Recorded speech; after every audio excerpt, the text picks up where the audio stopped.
નગર પ્રાથમિક શિક્ષણ સમિતિની શાળાના બાળકોને દૂર ભણવા જવું પડતા વાલીઓમાં રોષ ફાટી નીકળ્યો છે। વડોદરાના માણેજા વિસ્તારમાં આવેલી નગર પ્રાથમિક શિક્ષણ સમિતિ સંચાલિત ગાયત્રી પ્રાથમિક શાળા છેલ્લા 1 વર્ષથી જર્જરિત હાલતમાં હોવાથી બંધ છે। પરિણામે આ શાળામાં અભ્યાસ કરતા નાના બાળકોને સુશેન નજીક આવેલા SRP ગ્રુપ નંબર 9 ખાતે અભ્યાસ માટે મોકલવામાં આવી રહ્યા છે। લાંબા અંતર સુધી જવું પડતા બાળકો અને વાલીઓને ભારે મુશ્કેલીનો સામનો કરવો પડી રહ્યો છે। આ મુદ્દાને લઈને આજે વાલીઓ સાથે કોંગ્રેસ પક્ષના પ્રમુખ ઋત્વિક જોશી અને કાર્યકર્તાએ શાળાની વહેલી તકે મરામત અને પુનઃ શરૂઆતની માંગ સાથે હોબાળો મચાવ્યો હતો। વાલીઓનો સવાલ છે કે છેલ્લા 1 વર્ષથી બંધ પડેલી શાળાનું કામ હજુ સુધી કેમ પૂર્ણ થયું નથી અને બાળકોને ક્યારે નજીકની શાળામાં ભણવાની સુવિધા મળશે। આ સાથે જ પ્રશ્ન એ પણ ઉઠી રહ્યો છે કે 1 વર્ષથી ચાલતી સમસ્યા હવે જ કેમ ચર્ચામાં આવી રહી છે। શું આવનારી ચૂંટણીને ધ્યાનમાં રાખીને આ મુદ્દો રાજકીય રીતે ઉછાળવામાં આવી રહ્યો છે? સ્થાનિક કાર્યકર્તા નયનાબેન રાઠવાએ પોતાને કાઉન્સિલિંગ તરીકે ઓળખાવીને આ મુદ્દો ઉઠાવ્યો હતો। તેમનું કહેવું છે કે અન્ય કાઉન્સિલરો અહીં આવતા જ નથી અને બાળકોના ભવિષ્ય અંગે કોઈ ગંભીરતા દેખાતી નથી। વાલીઓ અને સ્થાનિક લોકોનું માનવું છે કે બાળકોને યોગ્ય અને નજીક શિક્ષણ મળે તે માટે તંત્રે તાત્કાલિક પગલાં લેવા જોઈએ, ન કે આવનારી ચૂંટણીને ધ્યાનમાં રાખીને રાજકીય ખેલ રમવો જોઈએ। હાલ આ સમગ્ર મુદ્દે નગર પ્રાથમિક શિક્ષણ સમિતિની ભૂમિકા પર સવાલો ઉઠી રહ્યા છે અને પ્રજા ચિંતિત છે। આજે 1 વર્ષથી આજે સ્કૂલ ભણવાની છે એવું કરીને બાળકોને બીજી જગ્યાએ સ્કૂલમાં લઈ જાય છે। છોકરાઓને ત્યાં આગળ બહુ ડર લાગે છે અને સ્કૂલમાં અહીંયા રિપેર કામ થતું નથી કે સ્કૂલ બી તોડતા નથી અને છોકરાઓ ભણવા માટે ત્યાં જવા માટે સ્કૂલમાં જાય છે ત્યારે ત્યાં સાપ નીકળે છે બધું જ।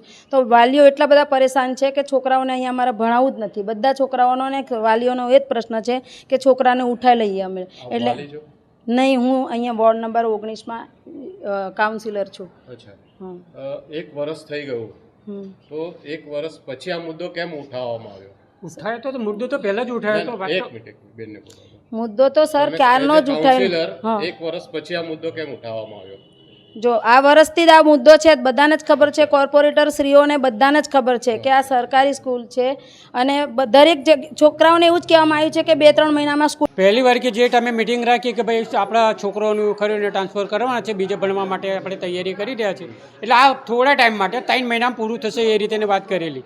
તે ટાઈમે મેં મિટિંગની અંદર પણ કહેલું કે જો તમે શિક્ષકો દ્વારા જે તમે બધા વાલીઓનું લો છો એના કરતાં મેઇન જે તમારા માણસ હોય સાહેબ એમની જોડે વાત કરાવો, વાલીઓ ભેગો વાત કરાવો, એટલે ખબર પડે કે એનો ક્યારે નિર્ણય આવશે। વચમાં એ પણ અમે કહેલું કે ભાઈ જો તમે બનાવવાના હોય તો દિવાળી વેકેશનમાં તે રીતે હોય લઈ લો ને, એટલે કોઈને તકલીફ ના પડે ને એ રીતે, પણ તે જતું રહ્યું। જ્યારે અમે પૂછીએ ને કે ભાઈ આની અંદર જે સ્કૂલની બસો રાખી, 3 બસો રાખી, તેમાં કોઈક વાર 2 આવે, કોઈક વાર 2 આવે, 1 વાર આવે છોકરાને, તે રીતે અમે પણ મેડમને ડાયરેક્ટ મેડમ પણ એવો કેટલી વાર વાતો કરી કે મેડમ જે છે તે સ્કૂલ છે આપણે જેટલી બસો મૂકી એ બસો તમે લાવો ને, કેમ શા માટે 2 લાવો, કઈ રીતે કરો, એ રીતે પણ ખાસું કહ્યું અને એના માટે ખાસી પબ્લિક કરી। વાલી તમારે પોતે આવવું જોઈએ, કેમ પક્ષને લઈને આવવું પડ્યું? એની શું પક્ષનું તો એમાં કારણ છે કે આ બધાને કહેતા એકનું વાલીનું છોકરું નથી, બધાનું છોકરું, એક જણનું તમને સાનિધ્યની અંદર છોકરું હતું તો હજુ તો એવું અમે કોંગ્રેસની કે ભાજપની એમાં કોઈ એ નથી, પણ અત્યારે હું છે કે છોકરો ભણે, કોનો છોકરો? ગરીબનો ભણે ને,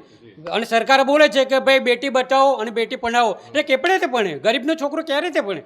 જે છે તમારે ભણાવવા, જો ગરીબોનું ઊંચા લાવવા હોય તો અમે તમે કરો। આ સરકસ થઈ રહ્યું છે ને, આ મને તો એવું લાગે કે આનો મોનોપોલિટિક જેવું લાગે, અહીં કે વર્ષ થઈ ગયું।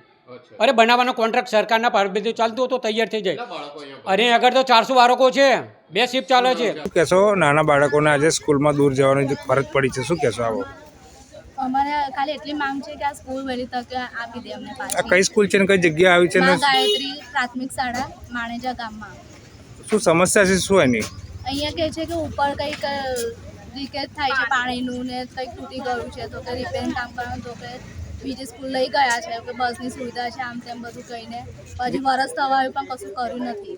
એ તમે કહેશો કે આજે નજીક સ્કૂલ છે અને આજે બીજે ભણવા જવામાં મજબૂર થવું પડે છે, તમને કેવું લાગી રહ્યું છે? અમને બધાને તકલીફ પડે છે, બાળકોને તકલીફ પડે છે। સવારમાં બી કલાક આવીને બેસવું પડે, સાંજે કલાક આવીને બેસવું પડે, વહેલી બસો આવતી નહીં। તંત્રને શું રજૂઆત કરશો? એટલું જ છે કે અમારી સ્કૂલ અમને પાછી આપી દે અને બાળકોને બસમાં લઈ ગીચોગીચ બેસાડી દે છે અંદર, એ લોકોને બી બેસવાની તકલીફ પડે છે બસમાં, અંદર ગીચોગીચ ભરી દે ને ત્યાં આગળ બી કંઈ સાપ નીકળે છે કે બાથરૂમ પાણીની સુવિધા નહીં, બધું છે નહીં ત્યાં આગળ। વિજય ચૌહાણ, દિવ્યાંગ ન્યૂઝ, વડોદરા।